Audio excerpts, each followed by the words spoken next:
Kwa sababu muda wangu sio mwingi, naomba niruhusu moja kwa moja twende kwenye neno la Mungu. Naomba ufungue kitabu cha Danieli sura ya kwanza. Danieli sura ya kwanza mstari wa kwanza hadi wa 8. Danieli sura ya kwanza mstari wa kwanza hadi wa 8. Tunaongea kuhusu kuinuka kuelekea kwenye hatima yako. Kuinuka kuelekea kwenye hatima yako. Danieli 1 mstari wa kwanza hadi wa 8. Biblia inasema, katika mwaka wa 3 wa kumiliki kwake Yehoyakimu mfalme wa Yuda, Nebukadreza mfalme wa Babeli alikwenda Yerusalemu akauhusuru. Bwana akamtia Yehoyakimu mfalme wa Yuda katika mkono wake pamoja na baadhi ya vyombo vya Mungu vya nyumba ya Mungu, naye akavichukua mpaka nchi ya Shinari mpaka nyumba ya Mungu wake, akaviingiza vile vyombo katika nyumba ya hazina ya Mungu wake. Mfalme akamwambia Ashpenazi mkuu wa matowashi wake awalete baadhi ya wana wa Israeli wa uzao wa kifalme na wa uzao wa watu mashuhuri, vijana wasio na kasoro, wazuri wa uso, wajuzi wa hekima, werevu kwa sababu ya maarifa yao, wenye kufahamu elimu, awafundishe. Wenye kufahamu elimu atakaoweza kusimama katika jumba la mfalme. Tena alimwambia awafundishe kusoma na kuandika lugha ya Wakaldai. Huyo mfalme akawaagizia wapewe chakula kama cha mfalme na divai aliyokunywa. Akaagiza walishwe hivyo muda wa miaka 3, ili kwamba hatimaye wasimame mbele ya mfalme. Basi katika hao walikuwepo baadhi ya wana wa Yuda, Danieli na Hanania na Mishaeli na Azaria. Mkuu wa matowashi akawapa majina. Alimwita Danieli Belteshaza, na Hanania akamwita Shedraka, na Mishaeli akamwita Meshak, na Azaria akamwita Abednego. Lakini Danieli aliazimi moyoni mwake ya kuwa hatajitia unajisi kwa chakula cha mfalme wala kwa divai aliyokunywa. Basi akamwomba yule mkuu wa matowashi ampe ruhusa asijitie unajisi. Tuombe. Asante Bwana Yesu kwa neema yako. Asante kwa usiku huu Bwana ambao umetuleta mahali hapa.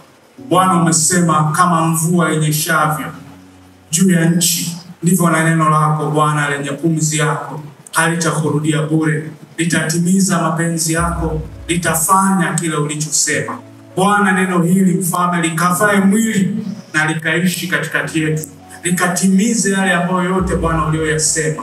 Neno hili Bwana likawe mbegu kwa anayehitaji mbegu, likawe chakula kwa anayehitaji chakula, likawe uponyaji kwa anayehitaji uponyaji, likawe uzima, likawe afya, likawe hatua mpya, likawe kuinuka tena kwa mmoja ambaye Bwana amefika mahali akakata tamaa.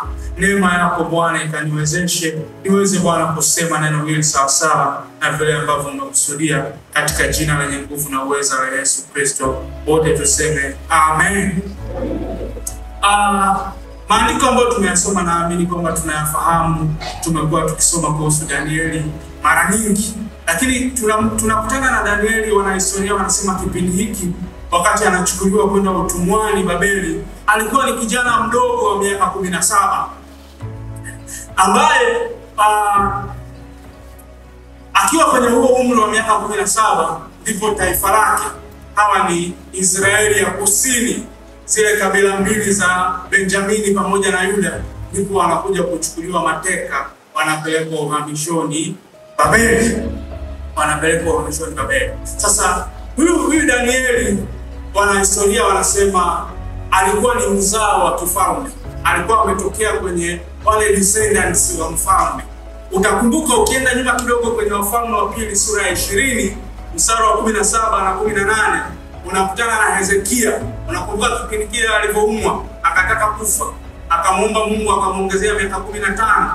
Alipopona tu akaja ujumbe kutoka kwa mfalme wa Babeli, akawaonyesha kila kitu nyumbani kwake na nyumbani mwa Bwana. Baada ya pale akaja Isaya akamwambia hawa watu wameona nini? Alipomwambia wameona kila kitu, akamwambia hawa watu watarudi na wakija watawachukua baadhi ya watoto wako, na wenyewe watachukuliwa kupelekwa kwenda kuwa matowashi katika nyumba ya mfalme wa Babeli. Kumbuka Israeli ya kaskazini, zile kabila 10 walikuwa wameshachukuliwa utumwani na Ashuru miaka 200 kabla ya hapa. Kwa hii ilikuwa imebaki zile kabila 2 peke yake. Kwa kama kuna watu wa Mungu ambao ungewakuta duniani, zilikuwa ni zile kabila 2. Na wenyewe sasa tumaini lilikuwa limeisha, kwa sababu na wao walikuwa wamemtenda Mungu dhambi, alafu na wenyewe wanachukuliwa kupelekwa utumwani. Kwa Danieli anaibuka kipindi ambacho taifa la Israeli kwa ujumla wake lilikuwa juu ya mawe kiroho. Hekalu lile la Mungu ambalo ndio lilikuwa ni alama ya uwepo wa Mungu katika Israeli, Nebukadneza alipokuja na majeshi yake pia alilivunja. Kwa hata ile alama iliyokuwa imebaki kuonyesha kwamba Mungu wa Israeli alishaikuwepo hapa, na yenyewe pia ilikuwa imeondolewa. Lakini pia historia inasema baada ya kufika kule Babeli, kumbuka hao walikuwa ni vijana. Asilimia ya hao waliochukuliwa walikuwa pia vijana wa umri kama wa Danieli miaka 17 kuendelea. Walipofika kule Babeli, walikutana na starehe ambazo walikuwa hawajawahi kuziona. Walikutana na maisha ya kiwango cha juu. Ni sawa labda umchukue mtu ambaye alikuja Dar es Salaam kwa mara ya kwanza kuja kusoma. Mimi wakati nakuja Dar es Salaam nilikuja chuo kikuu, elimu ndio ilinileta. Kwa hiyo kama unichukue mimi sasa kutoka kijijini kwetu, halafu unilete hapa Dar es Salaam, kwa mara ya kwanza unakutana na vitu ambavyo katika hali ya kawaida usingeweza kuviona huko ulikotokea. Kwa hiyo ndio ambacho vijana wa Kiyahudi walikutana nacho walipofika Babeli. Ni kweli kule kwao kulikuwa kuna uharibifu wa maadili, lakini kiwango cha uharibifu wa maadili walichokutana nacho Babeli kilikuwa ni cha aina ya tofauti, kilikuwa ni kiwango cha kimataifa. Sasa historia inaonyesha kwamba asilimia kubwa hawa vijana wa Kiyahudi walivutiwa na yale maisha ya Babeli, kwa wakaiacha imani. Hata kile kiwango kidogo cha imani yao kwa Mungu kilichokuwa kimebaki, walichokuwa wamechukuliwa nacho kwenda uhamishoni, na chenyewe pia wakakiacha. Kwa Mungu anamuinua Danieli kipindi hiki kama masalia. Hebu sema masalia. Danieli alikuwa ni remnant. Mungu alimuinua kama masalia ili kupitia maisha ya Danieli na hawa wenzake watatu, Mungu awaonyeshe taifa la Israeli na vijana wale wa Kiyahudi kwamba unaweza ukamcha Mungu kwenye dunia ambayo imejaa uovu. Unaweza ukamcha Mungu kwenye dunia ambayo imechafuka, kwenye dunia ambayo imechanganyikiwa, bado unaweza ukamheshia Mungu. Kwa Mungu alimuinua Danieli kwenye kipindi. Danieli aliinuka kuelekea kwenye hatima yake kwenye kipindi na mazingira ambayo hayakuwa conducive, hayakuwa mazingira yanayomsupport. Ni sawa tu na kipindi ambacho wewe na mimi tunaishi sasa hivi. Kama utainuka na kuelekea kwenye hatima yako, ni lazima ujue kwamba utafanya hivyo ukidhamiria kufanya hivyo. Mazingira ambayo tunaishi ni kama yanakutia moyo kuishi kama dunia inavyotaka. Mifumo ya kidunia ilivyowekwa ni kama inakuvuta hivi uiendee dunia, kama tu ambapo Danieli na wenzake walikuwa wanavutwa kule Babeli walipoenda. Kwa kama tutamwishia Mungu na kama tutainuka tuelekee kwenye hatima zetu kama ambapo Danieli aliinuka katika umri mdogo kama umri ambao tunao sisi, basi ni lazima tudhamirie na lazima tukubali kwamba inabidi tuishi kama masalia wa Mungu kwenye kizazi alichotuweka. Lazima tukubali kuishi kama masalia kwenye kizazi ambacho ametuweka. Kwa hiyo Danieli alikuwa ni masalia. Danieli alikuwa ni masalia. Na kama angeweza kumheshia Mungu, basi ilibidi aogelee kwa kinyume na mkondo wa maji. Ilibidi aogelee kinyume na mkondo wa maji. Yaani jamii yote inaenda kwenye uovu. Vijana wote wanaenda kwenye dhambi na anasa za dunia.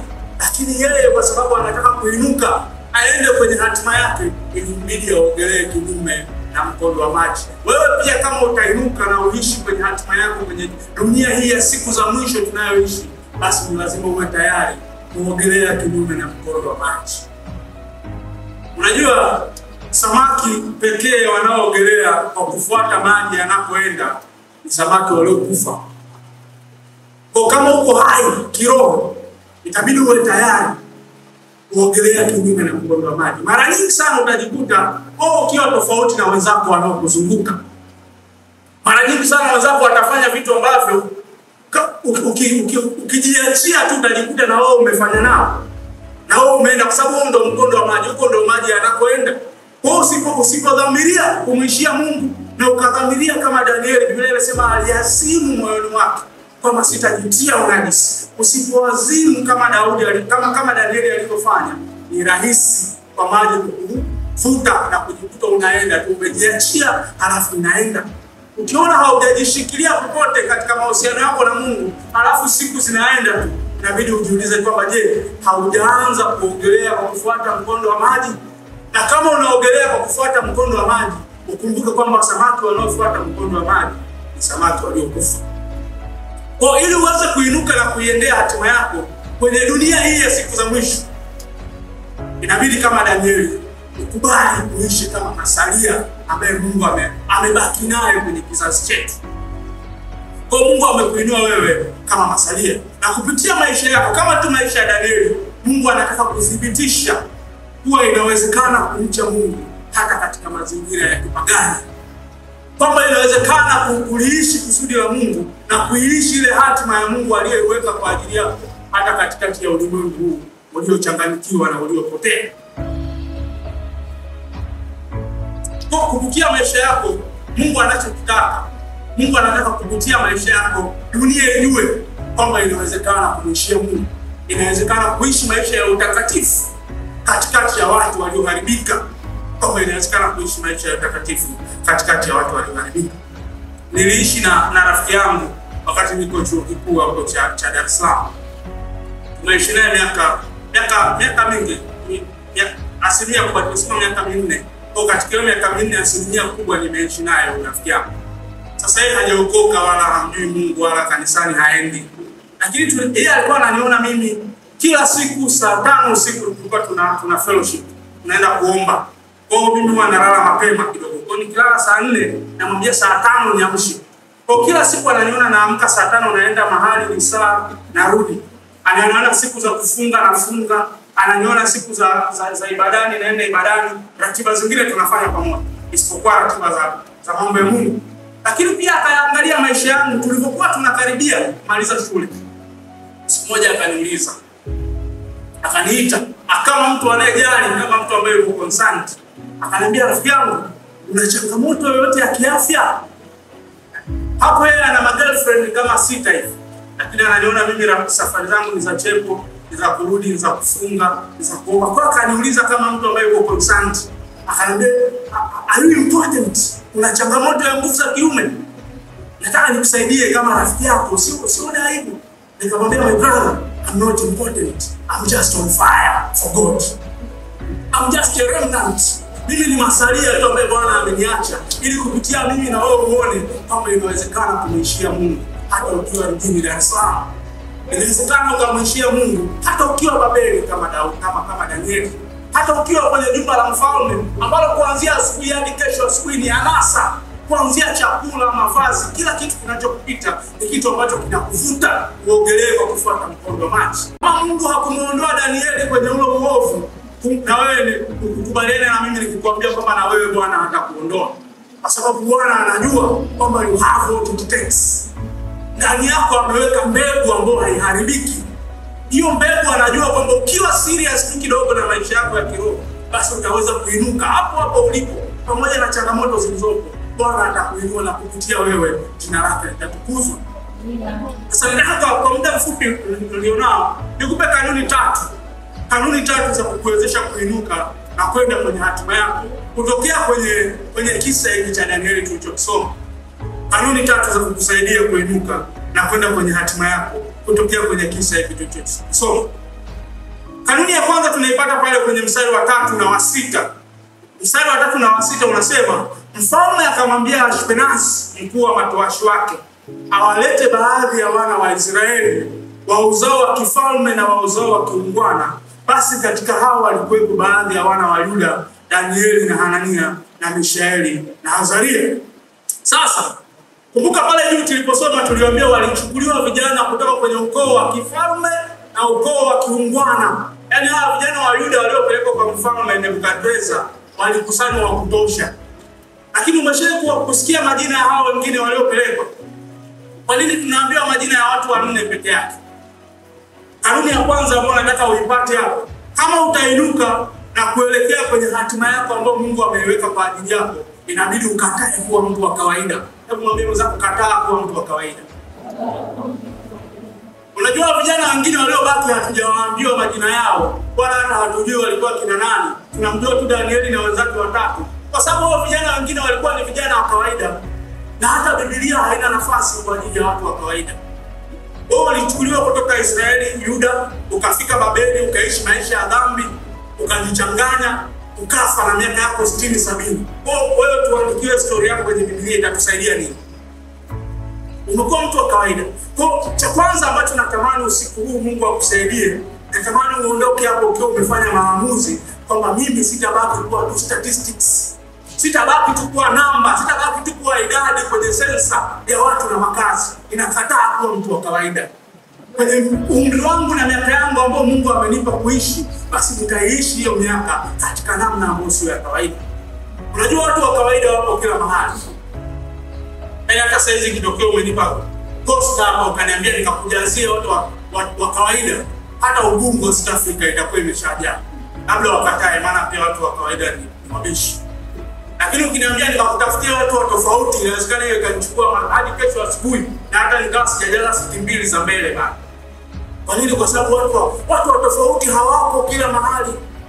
Na huwezi kuwa mtu wa tofauti kwa kufanya vitu vya kawaida. Huwezi kuwa unaamka asubuhi unakula, unaenda darasani, unarudi, unamaliza, kesho tena unaamka unarudia cycle hiyo hiyo, alafu ujikute umekuwa mtu wa tofauti. You cannot have your mind on the neutral.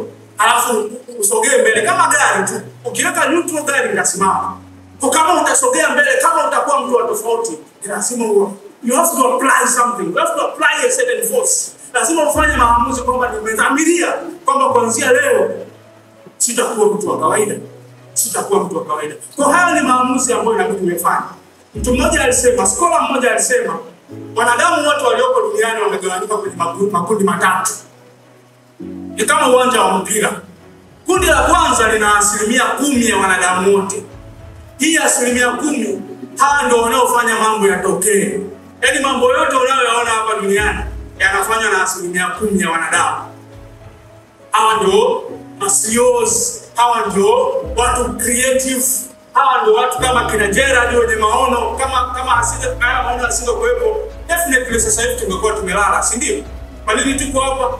Kwa sababu kuna mtu kwenye ile 10%, mtu mmoja alimsikia Mungu, akachukua maono akayafanyia kazi. Sasa hivi tuko hapa tunasikia neno la Mungu, tunabarikiwa na watumishi wa Mungu. Mungu anabadilisha maisha yetu na sisi tunaondoka tunaenda kwa watu tofauti. Kwa nini? Kwa sababu kuna mtu kwenye zile 10% amefanya kitu. Kwa hiyo mtu akasema 10% ya wanadamu ni sawa na wachezaji wale 22 pale uwanjani. Hao ndio wanaofanya mambo yatokee. Alafu baada ya ile kundi la kwanza unakutana na kundi la pili la wanadamu. Hawa wako 40%. Hawa ni mashabiki. Hivi kati ya wachezaji na mashabiki wapi ni wengi? Kwa hawa 40%, kazi yao kuanzia asubuhi hadi jioni ni kuongea mambo yanayofanywa na wale 10%. Umeona fulani leo amefanya nini? Umesoma gazeti fulani, umeona post ya fulani, umeona trending, ni kitu gani kina trend sasa hivi? Hawa ni 40% ya wanadamu wanajadili mambo yanayofanywa na watu 10%. Halafu kuna kundi hapo sanusu nzima 50%. Hawa hata hawajui kinachoendelea. Yaani kama hiyo mechi inachezwa hapa, 10% wako hapa, 40% wamezunguka uwanja wanaangalia. Hawa 50% wanapita hapo nje hata hawajui kwamba hapa kuna uwanja. Yaani achilia mbali kwamba kuna mechi, hata kama kuna uwanja hawajui. Nachotaka kiingie kwenye ufahamu wako ni kwamba ni rahisi sana kuwa mtu wa kawaida.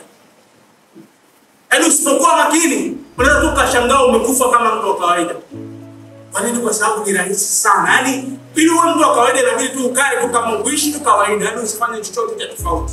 Lakini Mungu amekusudia na jioni ya leo amekuleta kwa sababu Mungu anataka uwe mtu wa kawaida. Mungu anataka uwe mtu wa kawaida. Nilisoma utafiti mmoja unasema 70% ya Watanzania hawana mchango wowote kwa taifa. 70%?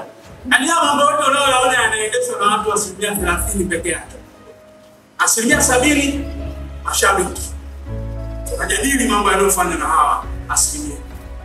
Kwa Mungu ametupa uwezo mkubwa wa kutuwezesha kufanya mambo makubwa hapa duniani alipotuweka. Watafiti wanasema mwanadamu mwenye akili, kwa mfano kama Albert Einstein, ambaye ametumia akili yake sana, basi atakuwa ametumia 1% peke yake. 1% ya akili na 10% tu ya potential ambayo Mungu ameiweka ndani ya huyu mtu. Sasa kama Albert Einstein na gunduzi zake zote ametumia 1%. Manake ni kwamba asilimia kubwa wanadamu wanarudisha akili zao kwa Mungu. Sikio hata bado hazijatolewa kwenye makaratasi, bado zimefungwa vizuri. Na unamrudishia Mungu akili yake ikiwa haijatumika, utaki lawama, utaki kufika mbinguni uonekane umetumia akili vibaya. Kwa hiyo inafundisha. Wanasema kwa mfano ikitokea, yaani wewe kwa mfano ukaishi miaka 70, 80, 100, halafu ukafa na ukazaliwa mara 1000 tena, ukaishi miaka hiyo 100, Mungu hata lazima kukuongezea chochote. Yaani unaweza ukatumia vitu hivi ulivyo navyo, alafu ukaishi mara 1000 na vikakutosha. Sasa kama tuna uwezo mkubwa kiasi hicho Mungu ametupa na tunaishi mara moja, kwa nini tusimake the most of it? Kwa nini tusiamue kuwa watu wa tofauti na tukafanya mambo ya msingi kwa ajili ya ufalme wa Mungu? Zaburi 82 mstari wa 6 na 7.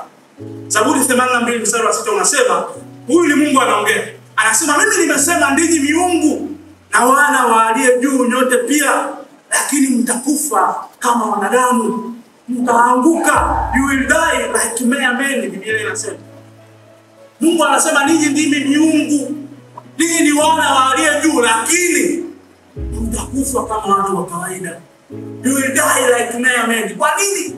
Kwa sababu hamjachagua. Yaani japokuwa mna utajiri mkubwa kiasi hiki ambao Mungu ameweka kwenye maisha yenu, mna nguvu ya Roho Mtakatifu ambayo imekuwa deposited kwenye maisha yenu, mna neema na uwezo na kila kitu ambacho tunakihitaji kuweza kupindua ulimwengu. Lakini Mungu anasikitika, anasema usipokuwa makini utajikuta unakufa kama mtu wa kawaida. You will die like men, like mere mortals. So mlikuwa ni wana wa aliye juu, na ninyi pia ni miungu. Mungu anasema. Kwa Mungu amewekeza ukuu ndani yako, lakini ukifanya mchezo utakufa kama mtu wa kawaida. Lakini Mungu amekuleta usiku wa leo kwa sababu kuanzia leo wewe unakwenda kuwa mtu wa tofauti.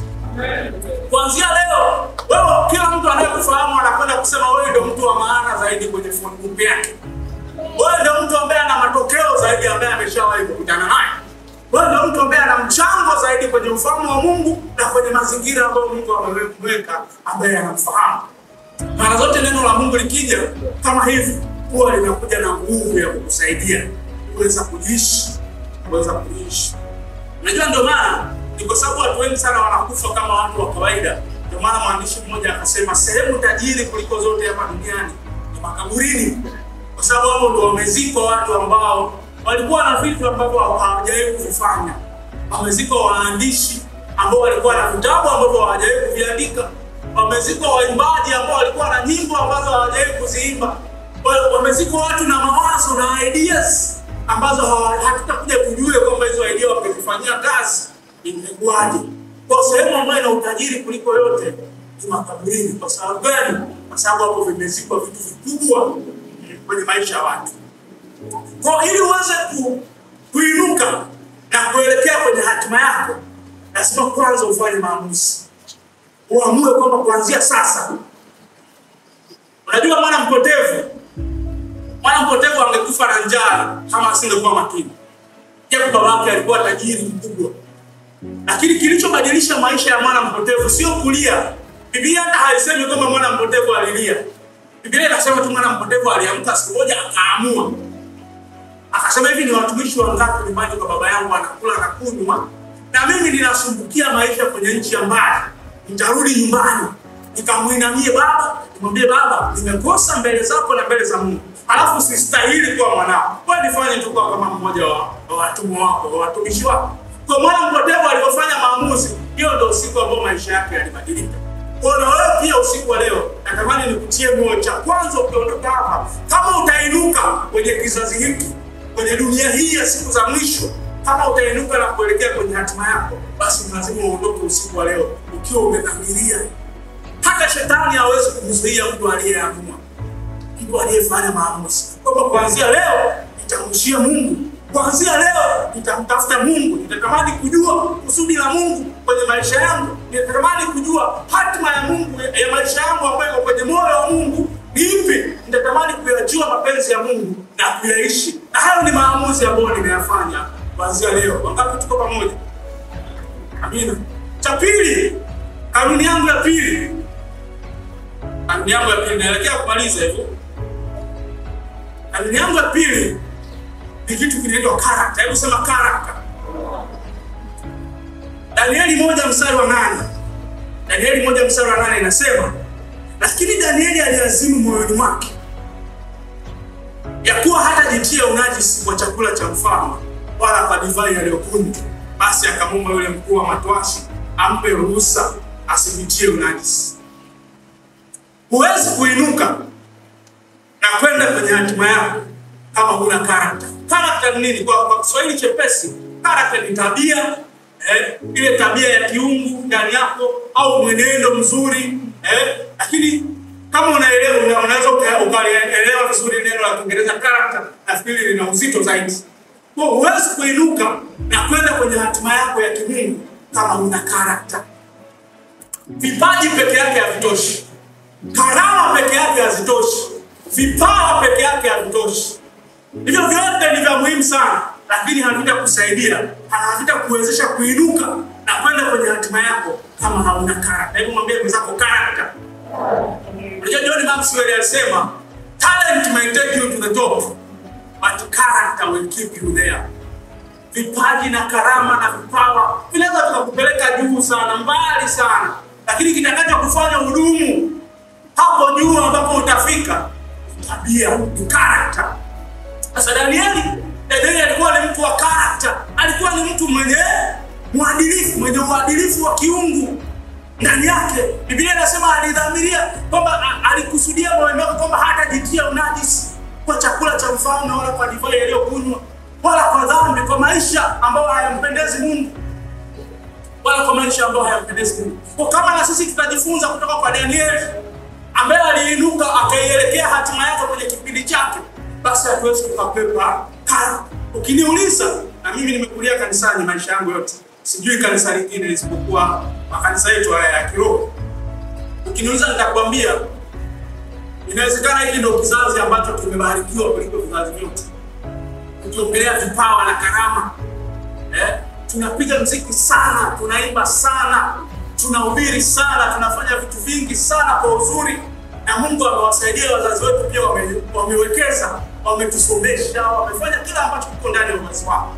Lakini unajua kitu gani ambacho kinatusumbua kizazi chetu, ambacho tusipokuwa makini inawezekana kikatuzuia? Pamoja na kwamba tuna vipawa na karama kuliko wazazi wetu, inawezekana tusiende mbali kuliko wao. Changamoto yetu kubwa ni tabia, ni character. Tutapiga muziki, tutaimba worship, tutahubiri, lakini pia tukitoka hapo tutaangalia pornography. Tukitoka hapo tutafanya mambo mengine huko nyuma ya pazia ambayo hakuna mtu anayeyaona. Sasa kama tutainuka na tudumu hapo tulipoinuka, hatuwezi kukwepa kanuni inaitwa character. Kama tutajifunza kutoka kwa Danieli, basi hatuwezi kukwepa character. Timotheo wa pili sura ya 3 mstari wa 3. Mtume Paulo anamwambia Timotheo kuhusu tabia za watu wa siku za mwisho. Watu wa siku za mwisho watakuwaje? Moja wapo wa vitu anamwambia, watu wa siku za mwisho ni watu wasiojua kujizuia. Ni watu ambao wanajiachia. Mdada wa siku za mwisho hawezi kumwangalia mtu usoni amwambie hapana. Kwa nini? Kwa sababu watu wa siku za mwisho ni watu wasiojua kujizuia. Naomba niende kwenye yangu.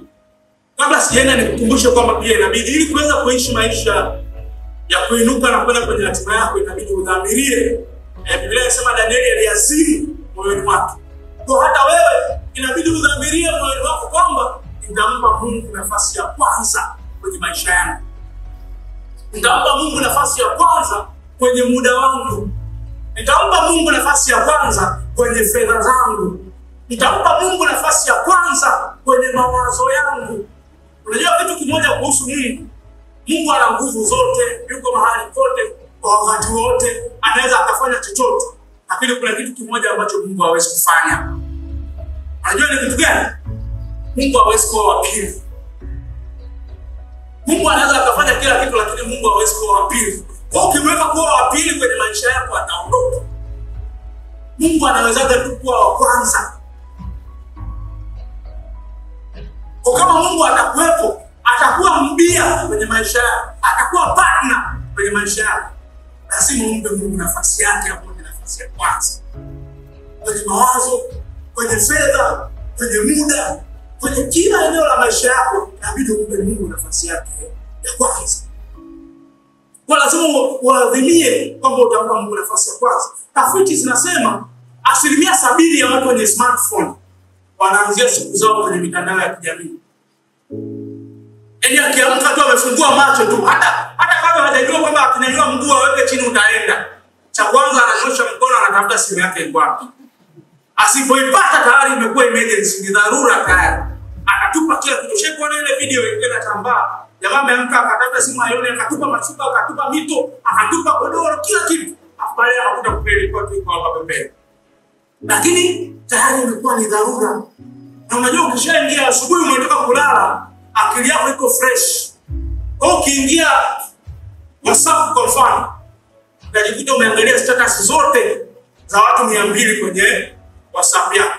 Ukitoka hapo utaenda Instagram, ukitoka hapo utaenda TikTok. Ukija kushangaa unakuta saa 2:15 inabidi uamke uende shule au uende kazini au uende popote. Muda na Mungu hawajaupata.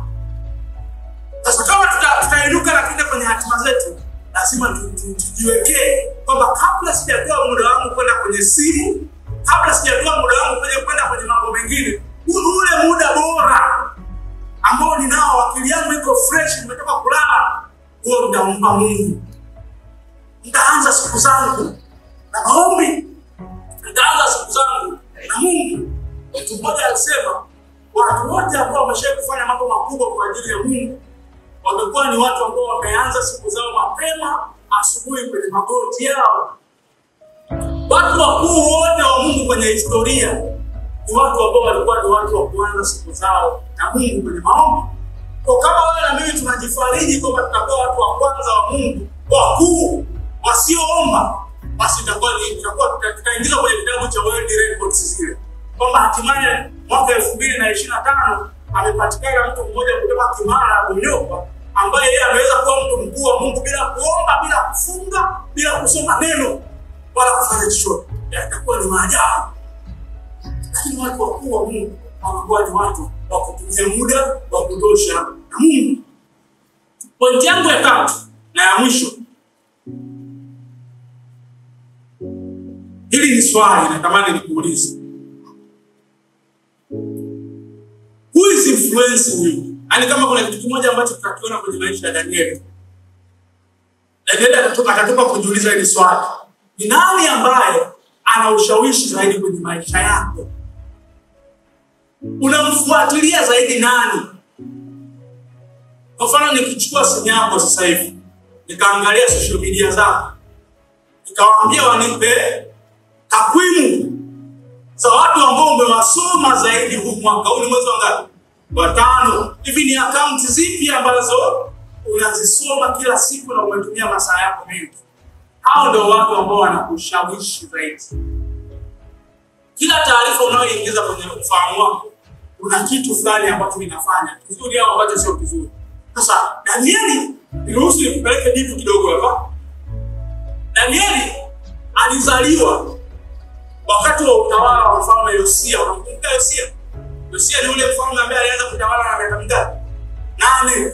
Alafu akaleta uamsho mkubwa sana kwenye Israeli, Yuda. Sasa Danieli alizaliwa wakati wa uamsho ulioletwa na mfalme Yosia. Kwa wakati anakuwa, Mungu alimpa Danieli neema, akakuwa kipindi cha uamsho. Akakuwa kipindi ambacho neno la Mungu lilikuwa linahubiriwa, sheria ya Mungu ilikuwa inasomwa, na mambo ya ufalme wa Mungu yalikuwa yanafanyika katika Yuda. Kwa katika watu wachache wa kwanza ambao walimuinfluence Danieli kwenye umri wake mdogo, huyo mmoja wapo alikuwa ni mfalme Yosia. Kwa kama kuna sababu zilizomfanya Danieli akawa alivyo, ni ukweli kwamba katika watu ambao aliwapa nafasi kwenye maisha yake, alimpa nafasi mfalme Yosia na uamsho ambao alikuwa ameleta katika Israeli. Danieli huyu alipofikisha miaka 13, ndipo Yeremia akaanza kutabiri katika Israeli kuhusu kupelekwa uhamishoni huko ambapo kulikuja kutokea baadaye. Kwa wakati Danieli anakuwa kwenye mitaa ya Yerusalemu, alikuwa akienda kucheza na wenzake, anamsikia Yeremia anatabiri Anawaambia je, watu mrudieni Mungu. Baada ya muda sio mrefu mtakuja kuchukuliwa mateka. Sheria ya Mungu inasema hivi, lakini je mnafanya hivi? Kwa watu wawili ambao walikuwa na ushawishi zaidi kwenye maisha ya Danieli, ambao walimfanya akawa alivyokuwa. Danieli hakuamka tu asubuhi akaenda kumkatalia na kumkatweza kula chakula chake na kunywa divai yake. Alikuwa ni mtu ambaye ametengenezwa namna yake ya kufikiri. Alikuwa ni mtu ambaye amefanywa discipleship. Alikuwa ni mtu ambaye amefundishwa neno la Mungu. Na watu wawili ambao walikuwa wamemwathiri zaidi Danieli kwenye makuzi yake alikuwa ni mfalme Yosia pamoja na nabii Yeremia. Hadi wanachukuliwa mateka. Ukisoma kitabu cha Yeremia utakutana na kwamba wakati wanabebwa wanaondolewa kutoka Yerusalemu, bado Yeremia alikuwa anahubiri, bado Yeremia alikuwa anatabiri. Na miaka mingi baadaye ukija kwenye Danieli sura ya 9 unakutana na Danieli bado anasoma unabii wa Yeremia. Na hapo ndipo alipojua kwamba Mungu alikuwa amesema baada ya miaka 70 watarudi. Kwa maisha yake yote Danieli alikuwa ameruhusu watu sahihi wamwathiri kwa taarifa sahihi zinazomhusu Mungu. Swali langu kwa ni watu gani ambao sauti yao ina nguvu zaidi kwenye maisha yako? Kwa sababu hao watu ndio watakaoamua utakavyokuwa miaka michache ijayo. Mtu mmoja alisema wewe ni average, wewe ni wastani wa watu 6 walio karibu na wewe zaidi. Kama una marafiki 5 wa mbafu, wewe utakuwa 6. Sio muda mrefu, hata kama sasa hivi sio mbafu. Kwa nini? Kwa sababu watu ambao wako na wewe muda mwingi, sio lazima physically, hata watu unaowasoma zaidi kwenye mitandao ya kijamii, hao ndio watu wanao-influence. Na kama utasimama uelekee kwenye hatima yako kama Danieli alivyofanya, lazima udhamirie wapa nafasi watu sahihi ndio waweze kuathiri. Hivi wewe waga unasomaga nini? Unasikilizaga nini? Unajua maisha yangu mara nyingi sana kuna muda unaweza ukajisikia labda hauna sana ile shauku sana ya kuomba, shauku sana ya kusoma neno, ya kufunga. Lakini nikienda kwa mfano kuna video zangu moja hapo nikasikiliza, nikitoka hapo nitaenda maombi ya siku 3 kwa kusikiliza video moja ya mahubiri ya mtumishi mmoja wa Mungu, au kuchukua moja hapo kati ya vitabu ambavyo huwa anasoma mara kwa mara. Nikisoma tu kimoja ni kama vile kinalipua, kama bomu linalipuka, alafu najikuta nimerudi tena nikopoa moto tena kwa ajili ya Mungu. Hao kama tutainuka na kwenda kwenye hatima zetu, inabidi uwe na vitu vya aina hiyo, vitu vya kukuamsha moyo wako kila mara, vitu vya kukusaidia uweze kumkaribia Mungu zaidi. Kwa hiyo kama tutainuka na kwenda kwenye hatima zetu, inabidi tuwe na maisha na namna ya kuishi ya kuwa watu tu wanaojifunza kila mara, a lifelong learning. Mtu ambaye atainuka na kwenda kwenye hatima yake, inabidi ni mtu ambaye anajifunza constantly. Kila mahali ulipo unajifunza. Juzi nilipomaliza masters yangu ya theology, nikawa nimehubiri kanisani, mtu wangu akanisikia.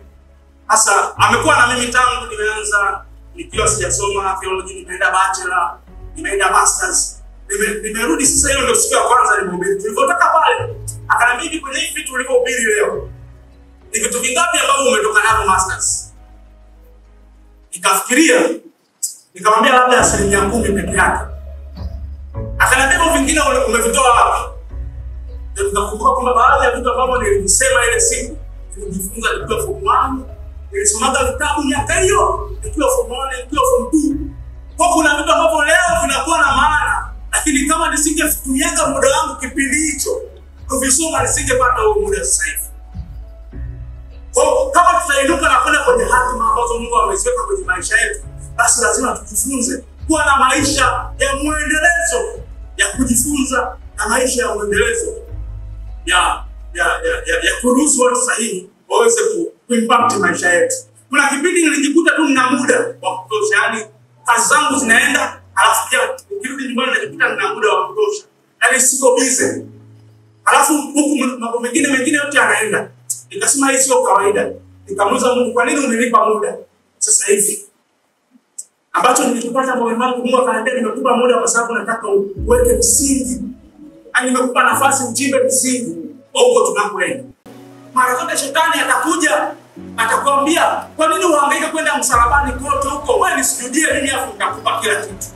Wewe umekuja kurejesha vile vilivyopotea ambavyo Adamu alivipoteza pale Edeni. Sasa wewe usihangaike kwenda msalabani. Wewe sujudi hapa tunamalizana. Mara zote shetani atakuja kwako, atakuletea majaribu ya aina hiyo. Kitakacho kufanya uweze kusimama na uweze kuifikia hatima yako kuwa na nini? Character. Kuwa na uwezo wa kusema hapana kwenye baadhi ya vitu. Kuwa na uwezo wa kusema hapana kwenye baadhi ya sehemu za kwenda.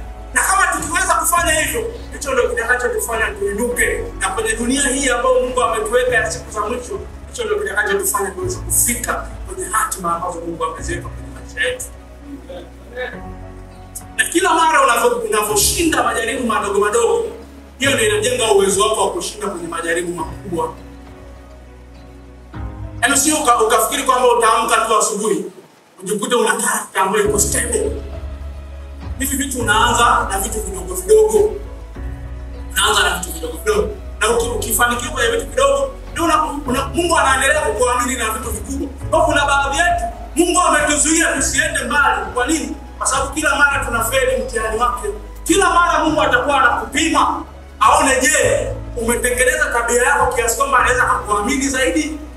Anaweza akairuhusu nguvu yake zaidi utembee nayo? Anaweza kukupa watu zaidi wawe chini ya influence yako? Anaweza kukuamini zaidi na rasilimali za ufalme wake? Kila mara Mungu atakuwa anakupima moyo wake. Na kwa Mungu hakuna kulisi, lakini kuna saa.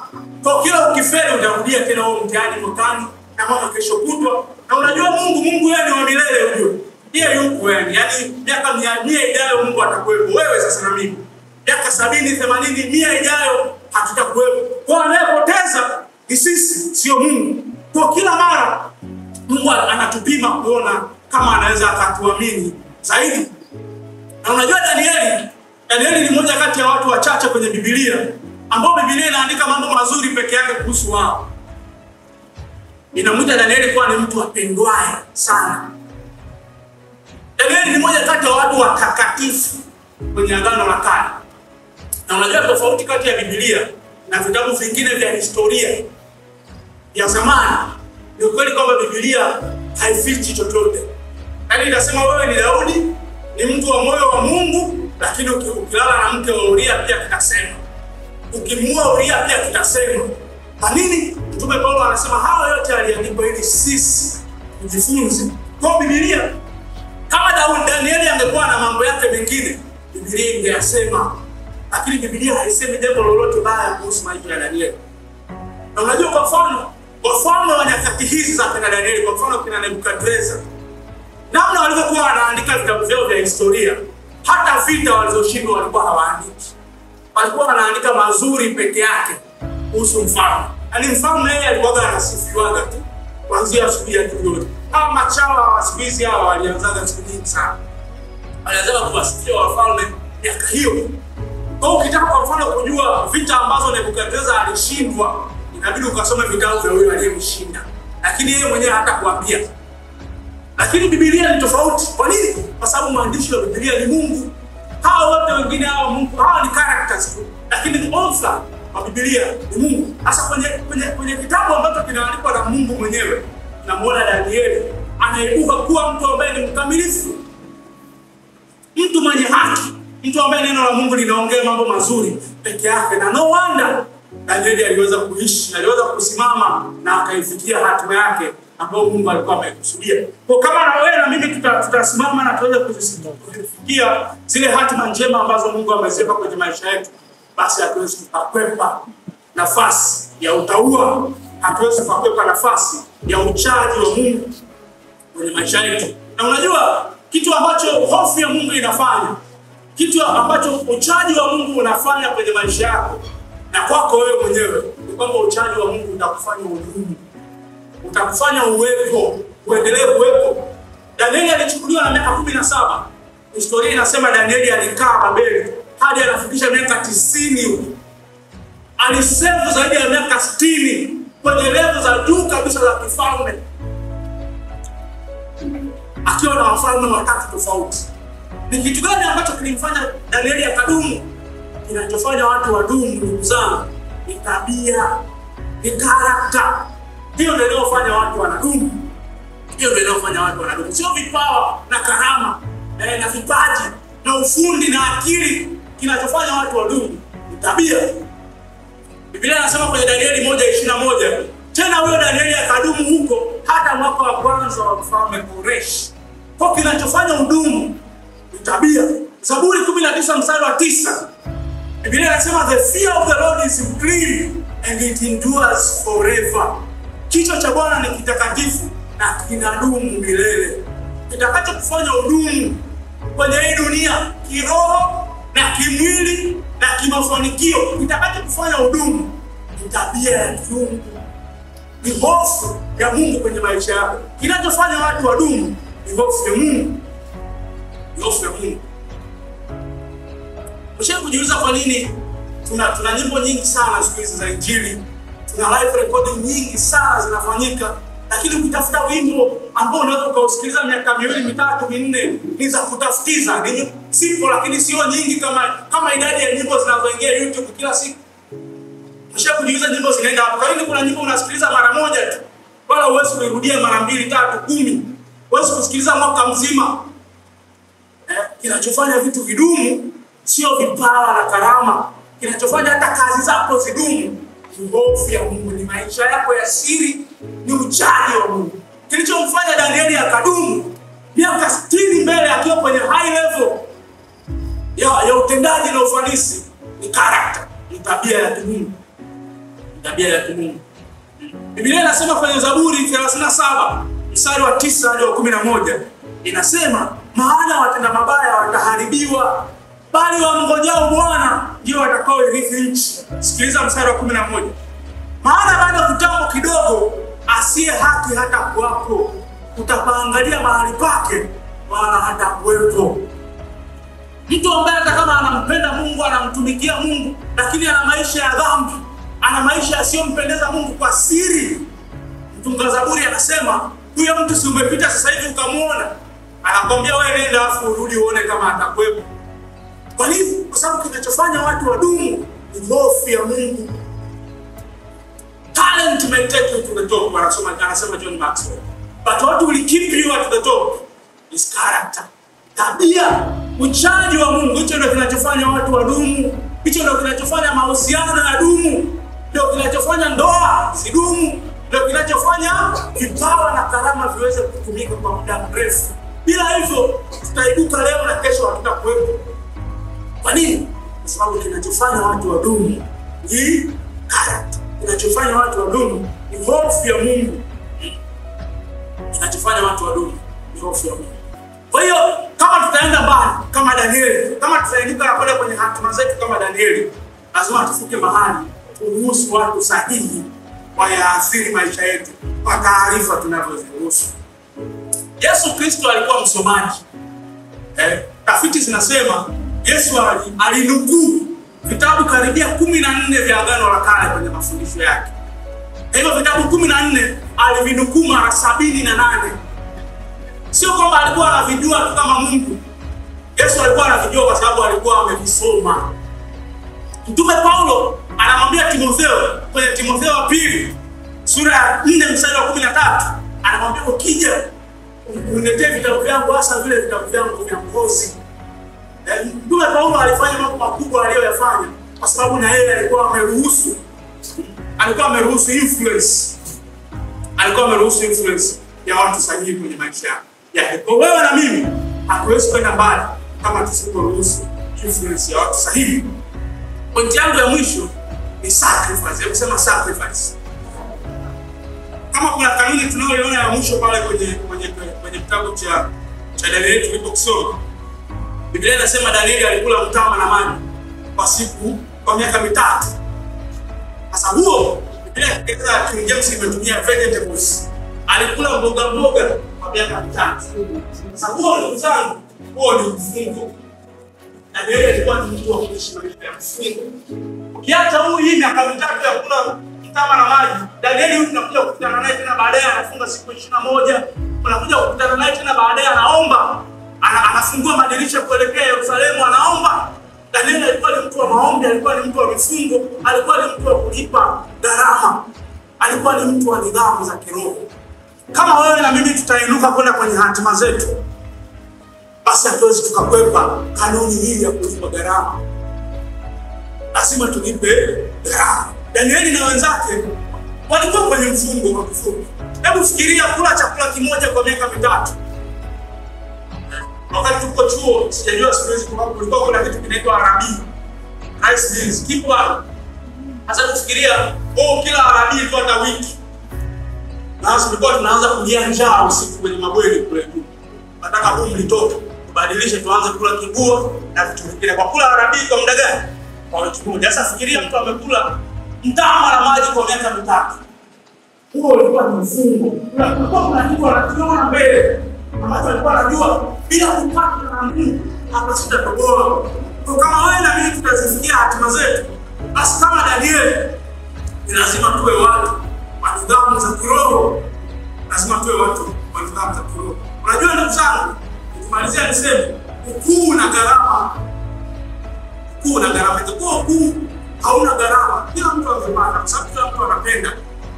Lakini ukuu na gharama.